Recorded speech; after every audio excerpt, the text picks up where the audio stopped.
बिस्मिल्लाहिर्रहमानिर्रहीम अस्सलाम वालेकुम। मैं हूँ मिस ज़ैनब। आज का जो मैं आपके लिए टॉपिक लेके आई हूँ वो है प्रिपरेशन ऑफ कोऑर्डिनेशन कंपाउंड। ठीक है, इनऑर्गेनिक केमिस्ट्री का ये एक मतलब चैप्टर है जिस कोऑर्डिनेशन कंपाउंड उसके अंदर जो है वो आता है ये topic, how to prepare coordination compound. ठीक है, सबसे पहले हम लोग देख लेते हैं कि मतलब इसके वेरियस मेथड हैं by using we can prepare coordination compound. So these are few methods are given below that I will explain one by one. Okay, so let's start this topic.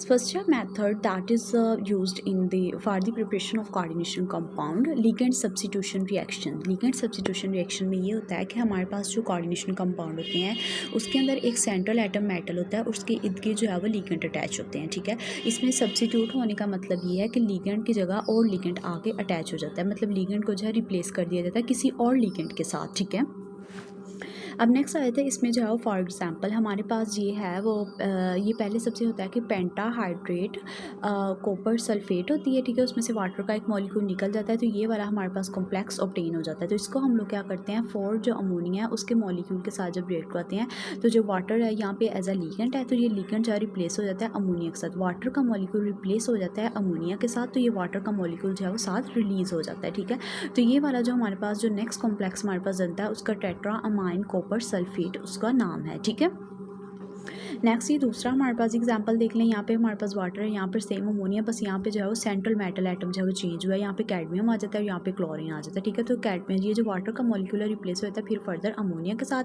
और ये फोर यहाँ पे water के molecule जो है वो release हो जाते हैं। ठीक है, +4H2O। ओके, ये यहाँ पे रिलीज़ हो जाते हैं। ठीक है, आई होप कि आपको ये पहले वाला जो है वो मतलब रिएक्शन समझ आ गया होगा। ठीक है, मतलब कि किस तरह लीगेंड सब्स्टिट्यूशन रिएक्शन के लीगेंड को किसी और लीगेंड के साथ रिप्लेस कर देते हैं। ठीक है, ये हमारे पास फर्स्ट मेथड है। दूसरा मेथड है हमारे पास रिडॉक्स रिएक्शन। ठीक है, redox reaction as its name indicate that, redox reaction वो होते हैं जिनके अंदर process of oxidation and reduction जो है बोथ आर टेक प्लेस। ठीक है, दोनों इनके अंदर जो है इन्वॉल्व होते हैं। इसके अंदर बेसिकली ये होता है कि एक स्पीशी जो है वो इलेक्ट्रॉन डोनेट करती है और दूसरी स्पीशी इलेक्ट्रॉन को गेन कर लेती है। ठीक है, अब जो हमारे पास आता है जो स्पीशी इलेक्ट्रॉन डोनेट करती है ना और मतलब लूज़ करती है वो होती है वहाँ पे ऑक्सीडेशन होती है, मतलब रिमूवल ऑफ इलेक्ट्रॉन। ठीक है, और जो स्पीशी इलेक्ट्रॉन को गेन करती है दैट इज़ वहाँ पे होती है रिडक्शन। ठीक है, गेन ऑफ इलेक्ट्रॉन जहाँ पे होती है वो रिडक्शन और मोर ऑफ इलेक्ट्रॉन वहाँ पे होती है ऑक्सीडेशन। ठीक है, अब ये हमारे पास पोटाशियम ट्राई ऑक्सलेट क्रोमेट 3 है जिसमें हमारे पास ये जो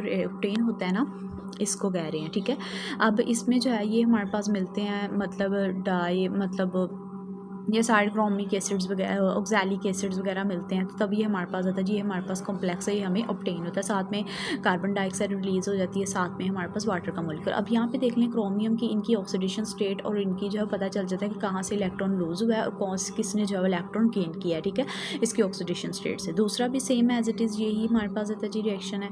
ठीक है, आयरन वाला, अब इसमें हमारे पास उन्होंने ऑक्सीडेशन स्टेट इसकी +2 बताई हुई है यहाँ पे हमारे पास, और यहाँ पे इसकी +4 है। ठीक है, तो ये हमारे पास सारा जो इसके अंदर रिडॉक्स रिएक्शन है। ठीक है, इसके अंदर ऑक्सीडेशन भी हो रही है और रिडक्शन भी हो रही है। ठीक है, यहाँ पे आयरन की जो ऑक्सीडेशन स्टेट है वो है +3। ठीक है, और यहाँ पर उसकी ऑक्सीडेशन स्टेट थी +2। ठीक है, अब यहाँ पे देखना यहाँ पे इसके ऊपर 4 नेगेटिव है, मतलब यहाँ पे इसका नेगेटिव का मतलब होता है कि उसने इलेक्ट्रॉन गेन किए हैं, और यहाँ पे हमारे पास आता है मतलब 3 कि उसने यहाँ पे 3 मतलब एक उसका जो है वो यहाँ से निकल गया।